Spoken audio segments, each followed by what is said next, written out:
Hey everyone, Israel is currently in a war against the terror organization Hamas, and we know how hard it can be to keep up with all the news. So if you haven't had the time to stay on top of the latest developments out of Israel, we're here for you. I'm Ladar Gavelazi, and this is ILTV's Weekly Review. The evil mastermind of the Hamas murderous rampage against Israel on October 7th was Gaza terrorist leader Yahya Sinwar. Israeli troops have now encircled the home of Sinwar in Han Yunis, who is believed to be commanding terrorist forces in bunkers under the city.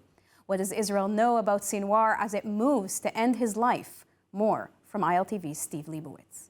Hamas leader Yahya Sinwar is well known to Israeli security officials. Born in Khan Yunis, Sinwar, 61, was elected as Hamas leader in Gaza in 2017.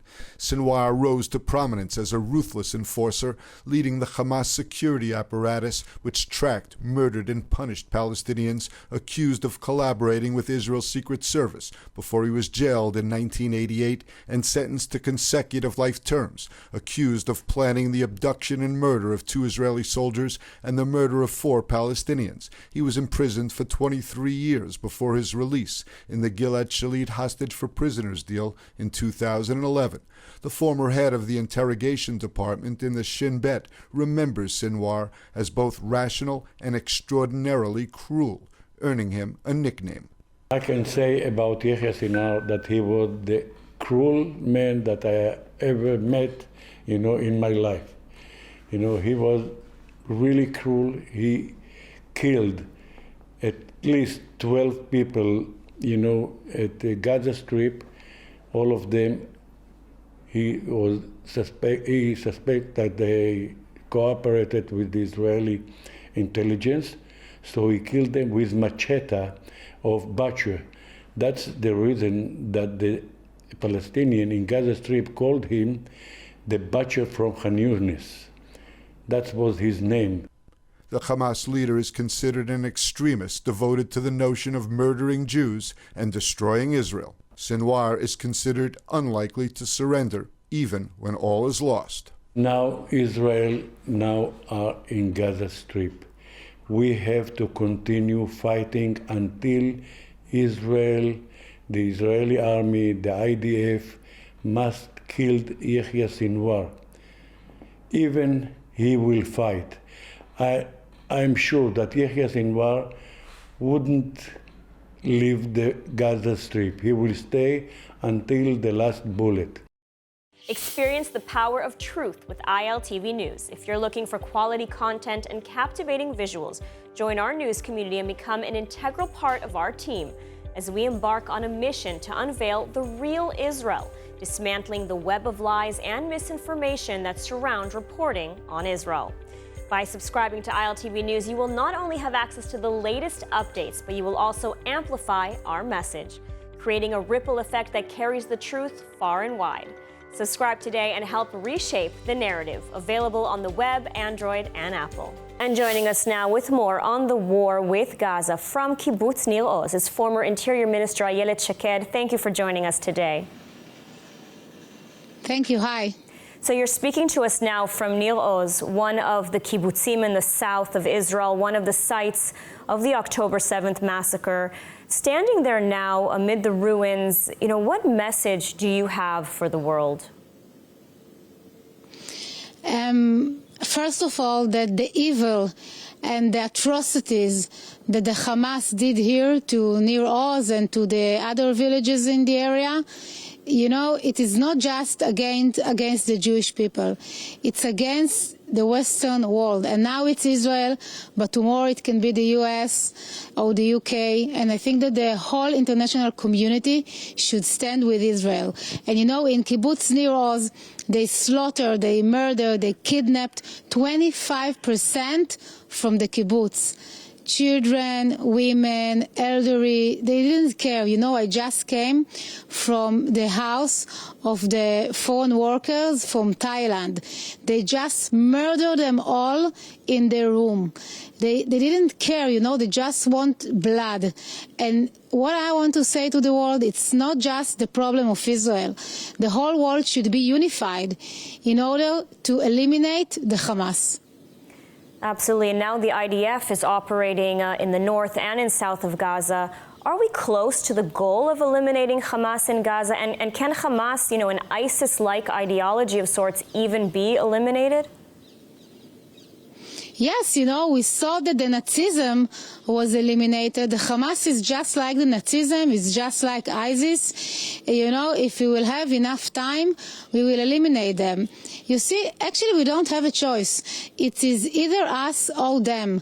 After what they did, we can't live next to them anymore. So yes, we just need more time and we will win. The IDF soldiers, they are heroes. They're fighting here just next to us, and they're really trying to hurt and to kill those terrorists. And I think definitely that we are going to win. It will take a few more weeks, but we will win. And now you've made some controversial comments recently about the war and the need to relocate civilians from Gaza to other countries. This caused quite a stir internationally and has been used by Israel haters to claim ethnic cleansing and such. Can you maybe elaborate on these comments? And, what do you envision for Gaza the day after the war? Of course, the interpretation was a totally lie. What I said, that there are many people in Gaza that want to immigrate. Many civilians that just want to immigrate if someone will give them the ability. So yes, I think that the Western world and some of the liberal countries and also Arab countries, they need to help them. Just if people want to immigrate, I think the world should help them. Of course, it's not by force, it's only if they want to, but there are enough people who really want to do it. In the last 10 years, almost 500,000 from Gaza population immigrate. So if people want to live, so I think the international community should help them. Now, yes. Regarding regarding the day after, I think, of course, the PA is not a solution. The PA educate to hate, educate to anti-Semitism. They pay for slay to the terrorists in jail, so they are not the address. I think again, there should be international allies of countries that really want to help, and they are willing, like international force, to be there and to help rebuild Gaza. Absolutely, and there were many conceptions that exploded on October 7th. From 2005, during disengagement and beyond, Israeli leaders have said that leaving Gaza would ultimately make us more secure. And after the Hamas takeover, and until October 7th, there was a policy of allowing Hamas to be paid off in return for some sort of quiet, with, of course, occasional cycles and operations. So now, which perceptions changed for you after October 7th? I was against the disengagement from Gaza. I thought back then that it was a huge mistake. I demonstrate against the disengagement from Gaza, and we are seeing now the results. Of course, the conception that if there is a quiet there, we can have a quiet here, was totally wrong. In the end, the atrocities that they did here, they raped women, they burned babies. I don't want even to describe to the audience what they did, but we find kids, they decapitated kids, horrible things. So in the end, what we realize now, and in Israel we all united about that, is that the Hamas should be eliminated. They can't live next to us. This is the goal. And it doesn't matter in Israel if you are left or right, liberal or conservative, religious or secular. We all understand that, and we all united to achieve this goal. All right, Ayelet Shaked, thank you so much for taking the time to speak with us today from Kibbutz Nir Oz. Thank you.